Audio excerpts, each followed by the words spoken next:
কেন তার বিরুদ্ধে এত এত অভিযোগ? তাহলে কি ঘটনার সবই সত্য? বলতে বলতে মিল্টনের ওয়াইফ আমার বান্ধবীর গায়ে হাত তোলে। মিল্টন আর ওর ওয়াইফ আবার আমার বান্ধবীর হাজবেন্ডকে মারধর শুরু কিছু করে। বুঝে ওঠার আগেই মার আরম্ভ। তাহলে কি এটা তার অভ্যাসে পরিণত হয়ে গেছিল? মধ্যে আমার মোবাইলে মারামারি ভিডিও ছিল এবং আগের দিনে যে ছবিগুলি আমি ফেসবুকে ছাড়ছি এগুলো ডিলিট করে দেয়। ভিডিও গন্ডগোল অতিমাত্রায় হলে সেখানে ভিডিও করার কোনো সুযোগ না পাওয়ারই কথা।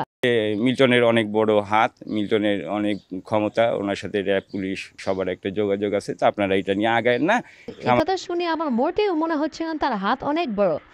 চাকরি দেওয়ার কথা বলে মানুষের কাছ থেকে টাকা নিয়ে সেই টাকা আত্মসাৎ করছেন মিল্টন সমাদ্দার। সে কি জোর জবরদস্তি করে টাকা নিচ্ছে নাকি অনেকে ইচ্ছাকৃতভাবে তাকে তার কাছে যে টাকা এই মুহূর্তে চাকরি বিকেলে ফেসবুক লাইভে এসে মিল্টন তার এমন প্রতারণার কথা সামনে এনেছেন। নিয়োগ বাণিজ্য এখন মিল্টন সমাদ্দারের হাতের মুঠোয়। নার্সের চাকরি দেওয়ার কথা বলে মিল্টন সমাদ্দার 30 থেকে 40 জনের কাছ থেকে হাতিয়ে নিয়েছেন 5 থেকে 7 লাখ টাকা।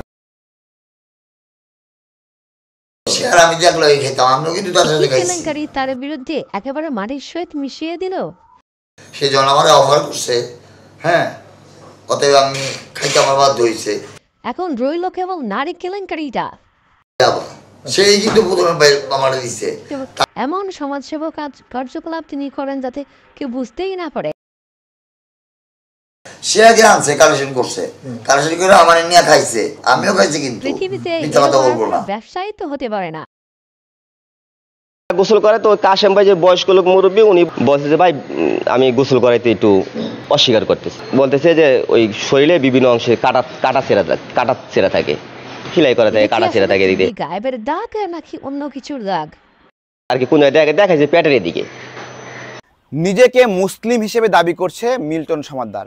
আসলেই মিল্টন সমাদ্দারের ধর্ম কি? ভাই তার পরম ধর্ম আসলে একজন খ্রিস্টান ধর্মের অনুসারী। আমার আজকের যে তার পরিবার কি আসলেই তোপেরামুখী?